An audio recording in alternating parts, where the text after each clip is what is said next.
আমরা অনুপাত এবং সমানুপাত এই অধ্যায়টি নিয়ে আলোচনা করছি। সো আজকের লেকচারে আমরা অনুপাত সমানুপাতের অপর একটি প্রবলেম নিয়ে আলোচনা করব। সো এর আগের লেকচারে আমরা অনুপাতের যে প্রাথমিক ধারণা ছিল সে প্রাথমিক নিয়ে আলোচনা করেছি। তো দেখো প্রথমে সমানুপাতি বলেছে এখানে, তাহলে 8x 5yz 40qx এবং 25qyz এটা সমানুপাতি কিনা দেখতে বলেছে। তাহলে সমানুপাতি হওয়ার জন্য আমাদের কী বলতো, আমরা জানি যে a is to b এটা একটা অনুপাত, C/D এ একটা অনুপাত। তাহলে এই দুটি অনুপাত যে রয়েছে আমাদের, এই অনুপাত দুটিকে আমাদের সমানুপাত বলা হবে। কখন বলা হবে? যদি আমাদের A/B এটাকে আমরা C/D করছি, সমান করলাম, সমান করে দেখো কোনাকুনি গুণ করো, তাহলে এর সঙ্গে ডিকে গুণ করলাম, সমান বি এর সঙ্গে সিকে গুণ করলাম। তাহলে এটা যদি স্যাটিসফাই করে, এই সম্পর্ক যদি সত্য হয়, তাহলে আমরা বলবো যে ABCD আমাদের কি হচ্ছে, এটা হলো সমানুপাতি।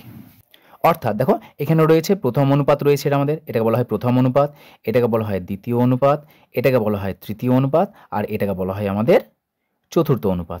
তাহলে দেখো AD মানে প্রথম অনুপাত ইন্টু চতুর্থ অনুপাত, তারপরে প্রথম অনুপাত ইন্টু চতুর্থ অনুপাত, এর মানটা যদি দেখো B ইন্টু C, B মানে কত? দ্বিতীয় অনুপাত, দ্বিতীয় অনুপাত ইন্টু সি, সি এর মান হচ্ছে তৃতীয় অনুপাত, তৃতীয় অনুপাত। তাহলে দেখো যদি প্রথম অনুপাত আর চতুর্থ অনুপাত এই দুটোকে গুণ করলে যে মান পাবো, যদি দ্বিতীয় অনুপাত এবং তৃতীয় অনুপাতকে গুণ করা হয় যে মান পাবো, সেই দুটি মান যদি পরস্পর সমান হয়, তাহলে আমরা বলবো ABCD এই যে দুটো অনুপাত দেওয়া আছে সেই অনুপাত দুটি সমানুপাতি, এবং এটাকে আমাদের লেখা হয় এভাবে A/B সমানুপাত C/D। এটা হচ্ছে সমানুপাতের চিহ্ন। অর্থাৎ আমরা এই সমানুপাতটাকে এদিকে সমান হিসেবে ভাবতে পারি বা সমান হিসেবে লেখা হয়। যখন আমরা এটাকে ভগ্নাংশ আকারে লিখবো, তখন এই সমানুপাতি চিহ্নের পরিবর্তে আমরা কি সমান চিহ্ন লিখি। তাহলে দেখো এখানে দেওয়া আছে কি, আমাদের প্রথম পদ দেওয়া আছে, দেখো এটা হচ্ছে আমাদের প্রথম পদ, এটা হচ্ছে আমাদের দ্বিতীয় পদ, এটা হচ্ছে আমাদের তৃতীয় পদ, এটা হচ্ছে আমাদের চতুর্থ পদ। তাহলে সমানুপাতি আছে কি নেই কীভাবে বুঝবো? প্রথমে প্রথমের সঙ্গে তৃতীয় পদ গুণ করব, তাহলে প্রথম পদ গণিত, তাহলে প্রথম গণিত চতুর্থ পদ, মানটা বসাও। প্রথম পদ রয়েছে আমাদের 8x ইন্টু চতুর্থ পদ রয়েছে আমাদের 25qyz, মাল্টিপ্লাই করো, তাহলে 5 5 8 40, 0 আর 2 16, 16 4 20, 200। এটা হচ্ছে আমাদের xyzq। তাহলে দেখো প্রথম পদ এবং চতুর্থ পদকে গুণ করে আমরা এটা পেলাম। এবার আমরা দ্বিতীয়টা করব, এবং দেখো দ্বিতীয় অনুপাত বা দ্বিতীয় পদ ইন্টু তৃতীয় পদ। দ্বিতীয় পদ কত দিয়েছে? দেখো এটা হচ্ছে দ্বিতীয় পদ 5yz ইন্টু তৃতীয় পদ কত দেওয়া আছে আমাদের 40xqx, মাল্টিপ্লাই করো, তাহলে 5 এ 40 আছে, এখানে 5 আছে, তো 200 হচ্ছে আমাদের xyzq। তাহলে দেখো আমরা প্রথম এবং চতুর্থ পদ গুণ করে পেলাম 200xyzq, এবং দ্বিতীয় পদ এবং তৃতীয় পদে গুণ করে দেখো আমরা 200xyzq পেয়েছি। তার মানে এই দুটো সমান। তাহলে এখানে লিখে নেব, যেহেতু প্রথম পদ ইন্টু চতুর্থ পদ সমান দ্বিতীয় পদ ইন্টু তৃতীয় পদ, তাহলে অতএব 8x 5yz 40qx ও 25qyz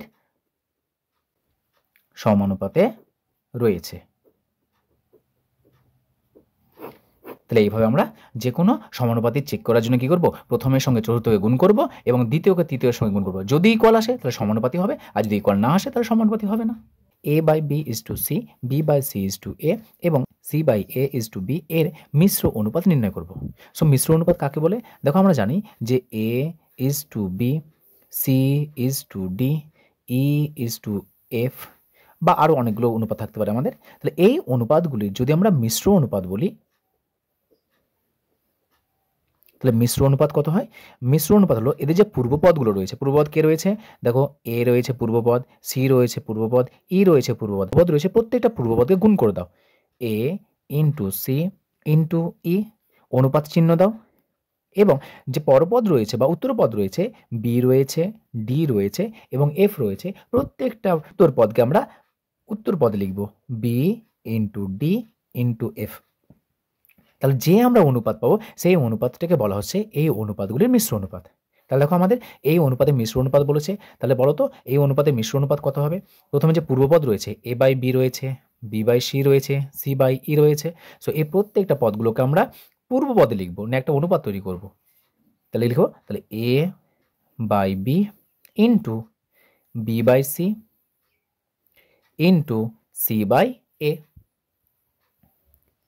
সো প্রত্যেকটা পূর্বপদগুলো নিয়ে আমরা পূর্বপদে লিখলাম অনুপাত দিয়ে। এবার পরপদ যেগুলো রয়েছে বা উত্তরপদ যেগুলো রয়েছে প্রত্যেকটা উত্তরপদগুলোকে নিয়ে আমরা উত্তরপদে লিখব। সো সি ইন্টু এ ইন্টু বি। এবার এটাকে সিম্পলিফাই করো, দেখো এর সঙ্গে এ কাটছে, সি এর সঙ্গে সি কাটছে, বি এর সঙ্গে বি কাটছে, তাহলে বাম দিয়ে কিচ্ছু পড়ে নেই, যেহেতু আমরা ভাগ করেছি এটাকে, তাহলে ভাগফল কত হয় 1:2। দেখো এটাকে পাশাপাশি লিখে দাও এ বি সি। তাহলে আমরা যে A by B is to C, B by C is to A এবং C by A is to B এর মিশ্র অনুপাত কত পেলাম 1:a/b/c। তাহলে অতএব A by B is to C, B by C is to A, C by A is to B এর মিশ্র অনুপাত সমান 1:a/b/c। সো এটা হলো আমাদের নির্ণয় আনসার। সো এইভাবে যখন আমাদের মিশ্র অনুপাত বলবে তখন আমরা এইভাবে পূর্ব পদগুলোকে নিয়ে পূর্ব পদে লিখব এবং উত্তর পদগুলোকে নিয়ে উত্তর পদ লিখে যে অনুপাত পাবো সেই অনুপাতকে সিম্পলিফাই করে সরলতম আকার নিয়ে এসে যে মানটা পাবো সেই মানটাই হলো আমাদের নির্ণয় মিশ্র অনুপাত। এবং এখানে আরেকটা কথা মনে রাখবে যে এই মিশ্র অনুপাত লেখা আছে, এই মিশ্র অনুপাতকে আবার যৌগিক অনুপাতও বলা হয়। যৌগিক অনুপাত। সো প্রশ্ন যদি কোথাও মিশ্র অনুপাত বলে অথবা যৌগিক অনুপাত বলে তাহলে মিশ্র অনুপাত যা, যৌগিক অনুপাতও তাই।